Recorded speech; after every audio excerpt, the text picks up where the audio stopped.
Dan di sini saya akan membahas yaitu jumlah halaman.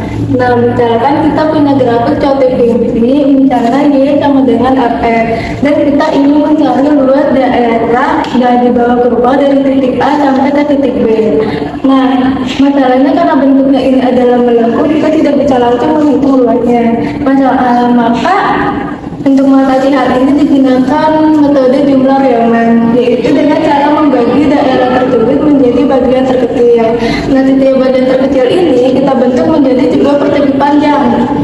Nah, terus interval dari A sampai B dibagi menjadi n bagian.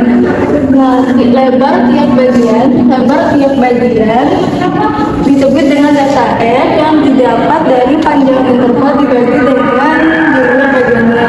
Nah, panjang intervalnya itu B dikurang A dibagi dengan jumlah bagiannya itu N. Jadi data X sama dengan B dikurang A per N. Selanjutnya itu kita untuk menentukan tinggi persegi panjang, kita mengambil satu titik dalam setiap bagian, yaitu disebut dengan titik cangkang. Contohnya kita mengambil titik setiap bagiannya dari 0 sampai 1, kita ngambil titik tengahnya di sini, lalu kita tarik ke atas sehingga di sini membentuk tinggi persegi panjangnya. Selanjutnya luas persegi panjang itu mempunyai tinggi dekat lebar. Nah, artinya nilai tinggi pada titik cangkang dikali dengan delta X. AI sama dengan FXI dikali dengan delta X, sehingga disimpulkan jumlah Riemann itu adalah sigma I sama dengan 1 sampai N FXI dikali dengan delta XI. Untuk contoh soalnya, hitung jumlah Riemann untuk fx sama dengan x kuadrat plus 1 pada interval min 1,2 dengan titik partisi min 1 kurang dari min 0,5 kurang dari 0 kurang dari 0,5 kurang dari 1 kurang dari 1,5 kurang dari 2 dengan titik sampai titik tengahnya. Nah, di sini kita menghitung delta x dulu. Rumus dari delta x itu b min a per n. Tinggal kita masukin b sama a nya itu dari mana? Dari interval min 1,2, min 1 itu a dan 2 nya itu b. Kita masukin 2 dikurangi min 1 per n nya dari mana? N nya dari titik partisinya. Jadi kita masukin n nya adalah 6. Terus langsung aja 3 dibagi 6 sama dengan 0,5. Jadi si delta x nya itu 0,5. Nah, langsung kita masukin rumusnya aja. Rumusnya itu sigma I sama dengan 1 sampai N F X bar I dikali delta XI. Nah, kita masukin F-nya itu min 1,75. Min 1,75 nya dari mana? Dari jarak min 1 sampai dengan min 0,5. Jadi min 1,75. Begitupun seterusnya.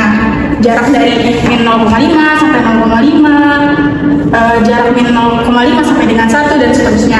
Nah, untuk delta XI-nya itu hasilnya kan di sini 0,5. Jadi kita masukin 0,5. Nah, ini dikali dulu, setelah dikali ditambah didapat hasilnya 5,9375. Oke, jadi teorema dasar 41 itu adalah misal f kontinu pada interval a, b dan misal x bar titik a, b, maka d per dx integral 0 ke x f p dt sama dengan f dx. Nah, kemudian ini memiliki 3 sifat. Yang pertama ada sifat perbandingan. Nah, ini adalah jika f dan g terintegralkan di interval a, b dan jika fx-nya kurang dari sandaran dx di mana semua anggota x bilangan a, b, maka hasil integralnya adalah integral a ke b fx dx kurang dari sandaran integral a ke b dx dx. Nah, sifat yang kedua adalah sifat keterbatasan. Jika f terintegralkan pada selang a, b, m kecil kurang dari fx kurang dari m besar yang dimana semua anggota x bilangan a, b, maka m ini kita ambil b min a, yaitu m kecil b min a dikurang dari sandaran integral a ke b fx kurang dari sandaran m besar b min a. Kemudian ada sifat yang ketiga yaitu kelinearan. Misal f, g terintegralkan pada interval a, b. Nah, konstantannya itu ada dua. Yang pertama integral a ke b fx dx, maka konstantannya itu adalah integral a ke b fx dx. Nah, yang kedua Nah, itu sama dengan integral A ke B fx dx plus interval A ke B dx dx. Nah, ini adalah tiga sifat yang berhubungan dengan teorema dasar 41. Nah, kemudian ada contoh soalnya. Yang pertama, menentukan fenomena dan fungsi berikut. Fx sama dengan integral 5 ke x sin t per t kuadrat min 1 dt. Tapi kita cek fungsinya dulu, apakah ini kontinu atau tidak. Fungsinya itu yang di sini, yang bagian sin t per t kuadrat min 1. Karena ini adalah kontinu, berarti kita bisa hitung menggunakan t delta 1 atau teorema dasar 41. Nah, yang kedua, kita lihat batasnya. Batasnya itu yang dari integralnya. Ada x dan 5. Yang di atas itu x, yang di bawah 5. Berarti batas atas itu x, batas bawah adalah 5. Nah, ini tinggal kita masukin saja. Masukin d per dx sama dengan integral 5 ke x sin t per t kuadrat plus 1 dt. Karena ini sudah merupakan fungsinya sendiri, kita tinggal substitusikan saja variabel t ya ke x. Jadi jawabannya adalah sin x per x kuadrat plus 1. Itu contoh yang pertama. Kemudian ada yang kedua, tentukan turunan dari fx sama dengan integral x ke 10 cos t pangkat 3 dt. Nah, sama seperti ini kita masukkan d per dx sama dengan integral x 10 cos t pangkat 3 dt. Nah, ininya kita balik teman-teman. Kalau kita tukar batasnya, jangan lupa dikasih tanda minus. Jadi sama dengan d per dx minus integral 10 ke x cos t pangkat 3 dt. Nah, karena ini merupakan fx nya sendiri, fungsinya itu sendiri, sama seperti tadi, kita tinggal substitusikan saja variabelnya ke x. Jadi hasilnya adalah min cos x pangkat 3. Seperti itu, teman-teman. Assalamualaikum warahmatullahi wabarakatuh. Saya Zahira Syafadila dengan 222-525-225. Jadi di sini saya akan menjelaskan tentang metode substitusi pada kalkulus integral. Jadi teman-teman, sebenarnya apa sih yang dimaksud dengan metode substitusi? Metode substitusi adalah teknik atau metode yang digunakan pada kalkulus integral untuk menyederhanakan suatu fungsi yang sulit agar menjadi lebih mudah dengan menggunakan variabel baru. Di sini saya akan memberikan contoh soal bagaimana menerapkan metode substitusi pada kalkulus integral. Yang pertama, saya mempunyai integral 2x cos x pangkat 2 dx. Yang dimana pertama dalam menggunakan metode substitusi adalah kita harus mencari fungsi dalam terlebih dahulu. Fungsi dalam sini kita mempunyai x pangkat 2. Maka kita misalkan menjadi u sama dengan x pangkat 2. Kalau kita sudah menemukan fungsi dalamnya, kita harus mencari turunan dari x pangkat 2 tersendiri itu apa untuk menentukan du. Di sini turunan dari x pangkat 2 adalah 2x dx. Maka integralnya menjadi integral cos u du. Kita turunkan menjadi sin u plus c. Kalau kita sudah mendapatkan hasil ini, kita harus mengembalikan kepada variabel awal. Hasilnya menjadi integral sin x pangkat 2 ditambah c. Saya akan menunjukkan dengan contoh soal yang nomor 2. Saya mempunyai integral 3x pangkat 2 kali x pangkat 3 plus 1 dx. Yang dimana lagi-lagi kita harus mencari fungsi dalam fungsinya terlebih dahulu. Kita misalkan menjadi di sini karena ada dua fungsi, kita ambil yang x pangkat 3 plus 1. X pangkat 3 plus 1. Selanjutnya kita harus mencari d. Yang dimana d itu adalah turunan dari x pangkat 3 plus 1, yaitu d-nya 3x pangkat 2.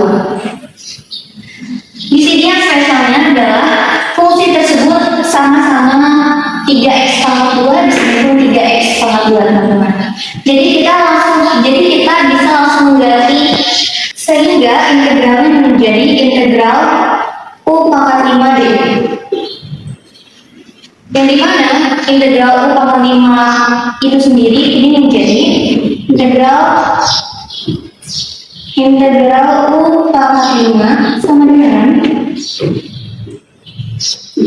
integral U pangkat 6 per 6 plus C.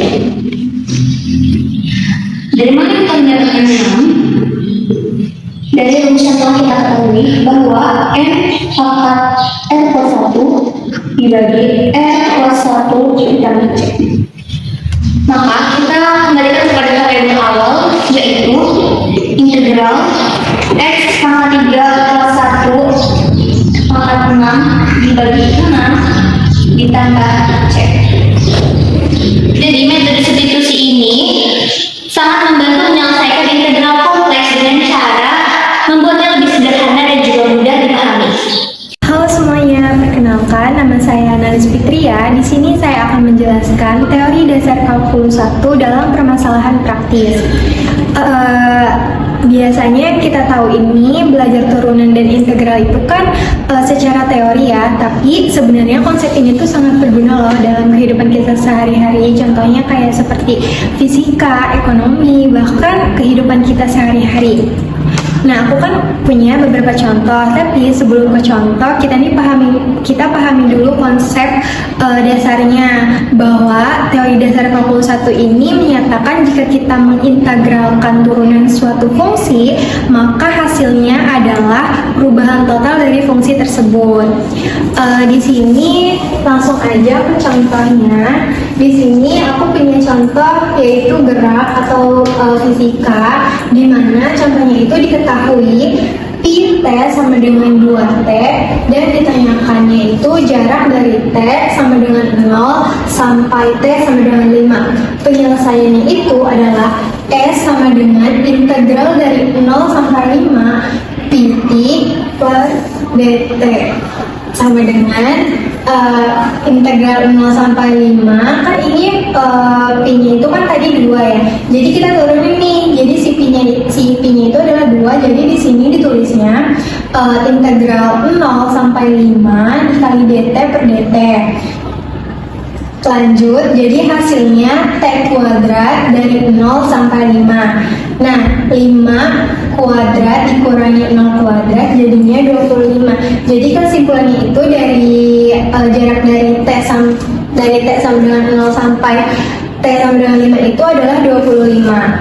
Lanjut, di sini ada contoh ekonomi. Contohnya itu diketahui P aksen X sama dengan PX sama dengan 4X ditambah 2, dan ditanyakannya itu adalah perubahan keuntungan dari X sama dengan 1 sampai X sama dengan 3. Nah, penyelesaiannya itu integral 1 sampai 3 dikali 4X plus 2 dx, hasilnya 2x kuadrat ditambah 2x dari 1 sampai 3. Maka di sini 18 ditambah 6 dikurang 2 ditambah 2. Jadi hasilnya 24 dikurangi 2. Nah, hasil akhirnya adalah 20. Jadi perubahan keuntungan dari x sama dengan 1 sampai x sama dengan 3 adalah 20. Lanjut ke contoh yang terakhir. Di sini ada contoh air dalam kehidupan kita sehari-hari. Contohnya ini soalnya itu seperti diketahui RT sama dengan 3T kuadrat. Yang ditanyakan adalah total air dari T sama dengan 0 sampai T sama dengan 2. Nah, penyelesaiannya itu adalah integral 0 sampai 2 dikali 3T kuadrat dt, hasilnya T pangkat 3 dari 0 sampai 2. Maka 2 pangkat 3 dikurangi 0 itu adalah 8. Jadi hasil dari total air dari T sama dengan 0 sampai T sama dengan 2 yaitu 8. Mungkin itu aja contoh yang bisa saya berikan. Selanjutnya next ke video berikutnya. Halo semuanya, perkenalkan saya Aisyah Sana Ramadhani. Di sini saya akan menjelaskan tentang turunan derivatif bagian kedua di materi kalkulus. Nah, sebelumnya belajar tentang turunan derivatif bagian pertama, ini turunan derivatif kedua ini lebih kompleks, yang mencakup aturan perkalian, aturan pembagian, aturan rantai, dan turunan fungsi trigonometri. Nah, yang pertama ini ada aturan perkalian. sekalian. Nah, rumusnya itu UV aksen sama dengan U aksen dikali V plus U dikali V aksen. Nah, di sini ada contohnya. Contohnya yaitu Y sama dengan X kuadrat dikali 3X. Nah, yang pertama kita cari turunannya terlebih dahulu. Turunan U itu karena X kuadrat, jadi pangkatnya dikedepankan, jadi U aksen sama dengan 2X. Nah, kalau misalnya turunan V itu sama dengan 3X sama dengan V aksennya itu 3. Nah, untuk jawabannya itu sendiri Y aksen sama dengan 2X dikali 3X plus X pangkat 2 dikali 3 sesuai dengan rumus yang di sini. Nah, yang kedua itu ada aturan pembagian. Jadi rumusnya itu U per V aksen sama dengan U aksen dikali V dikurangi U dikali V aksen per V pangkat 2. Nah, di sini juga ada contohnya yaitu Y sama dengan X kuadrat dibagi X plus 1. Nah, jawabannya itu kita cari turunannya terlebih dahulu. Turunan dari X kuadrat itu 2X, turunan dari X plus 1 itu 1. Nah, kita masukkan ke dalam rumus. Y aksen sama dengan 2X dikali X plus 1 dikurangi X kuadrat dikali 1 dibagi X plus 1 pangkat 2 sesuai dengan rumus. Nah, yang ketiga itu ada aturan rantai yang rumusnya itu turunan dari F Gx sama dengan F aksen Gx dikali G aksen X.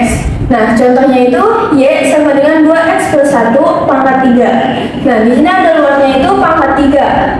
Jadi turunan dari pangkat 3 ini yaitu 3 dikali 2X plus 1 pangkat 2. Nah, kalau misalnya di dalamnya ini ada 2X plus 1. Nah, turunan dari 2X plus 1 itu adalah 2. Terus di sini kita masukkan ke dalam rumus, jadi Y aksen sama dengan 3 dikali 2X plus 1 pangkat 2 dikali 2. Lalu di sini yang keempat ada turunan fungsi trigonometri. Rumus dasarnya itu ada sin X, turunan sin X itu cos X, turunan cos X itu min sin X, dan turunan tan itu secant pangkat 2X. Jadi contohnya ini ada Y sama dengan sin 2X. Nah, Y aksen karena turunan dari sin ini cos, jadi kita masukkan ke sini, jadi Y aksen sama dengan cos 2X tetap 2X. Nah, turunan dari 2X itu sendiri adalah 2. Oke, cukup dari teori TDK 2.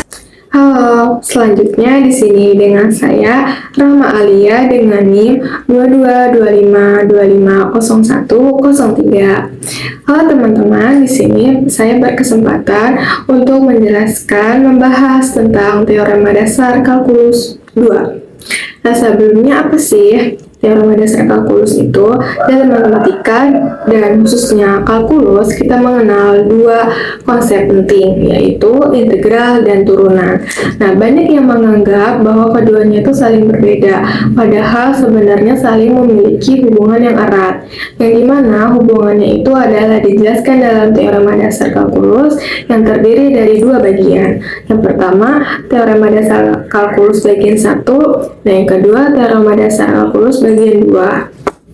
Secara sederhananya, teorema dasar 1 ini menjelaskan bahwa turunan dan integral itu saling berkebalikan. Nah, sedangkan teorema dasar kalkulus bagian 2 itu digunakan untuk menghitung nilai integral dengan lebih mudah dan menggunakan arti turunan.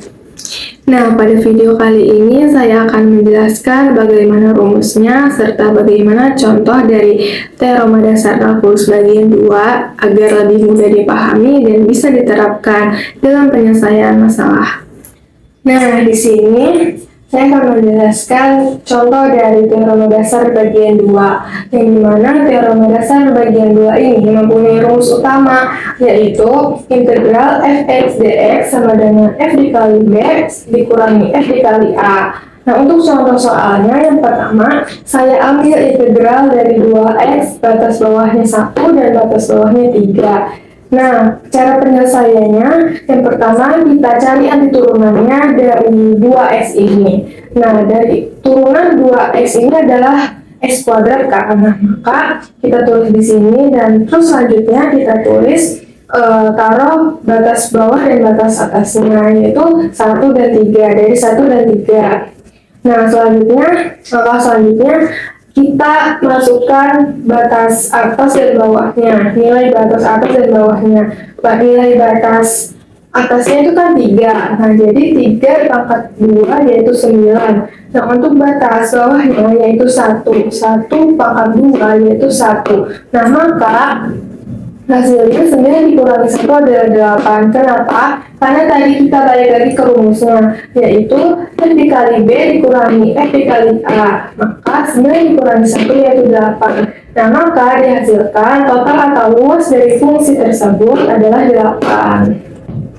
Nah, di sini selanjutnya ada contoh soal yang kedua, di mana integral dari batas 0 sampai 2 untuk x 3x kuadrat ditambah 1 dx. Nah, penyelesaiannya yang pertama kita cari turunan dari 3x pangkat 2 dan tambah 1. Nah, untuk turunan dari 3x kuadrat itu kan x pangkat 3. Nah, untuk turunan 1 yaitu x. Nah, selanjutnya kita udah mengetahui turunannya dari sini. Selanjutnya kita masukin batas bawah dan batas atasnya. Nah, selanjutnya kita masukin angka dari batas atas dan bawahnya, yaitu batas atasnya itu 2. Maka 2 pangkat 3 ditambah 2 yaitu 2 pangkat 3 8 ditambah 2 yaitu 10. Nah, untuk batas bawahnya itu 0. Maka 0 pangkat 3 ditambah 0 sama dengan 0. Nah maka dihasilkan adalah 10 dikurangi 0 yaitu 10. Ini hasilnya adalah 10. Nah, segitu aja pembahasan dari saya tentang teorema dasar kalkulus bagian 2. Disimpulkan bahwa teorema dasar kalkulus menunjukkan bahwa turunan dan integral itu memiliki hubungan yang sangat erat, yang dimana melalui teorema dasar kalkulus bagian 1, kita memahami bahwa turunan dari integral itu saling berkebalikan. Sedangkan untuk melalui bagian teorema dasar bagian 2, itu kita dapat menghitung nilai integral dengan lebih mudah dan menggunakan arti turunan. Nah, dengan memahami dua konsep ini, kita dapat menyelesaikan berbagai soal dengan cara yang lebih cepat, efisien, dan terstruktur. Nah, jadi dapat disimpulkan bahwa teorema dasar kalkulus ini merupakan konsep yang sangat penting dalam matematika, khususnya kalkulus, yang dimana karena tidak hanya membantu dalam perhitungan, tetapi juga dapat diterapkan dalam berbagai permasalahan nyata. Cukup sekian dari pembahasan saya, Rahma Alia dengan NIM 2225250103. Bye-bye! Makes it hard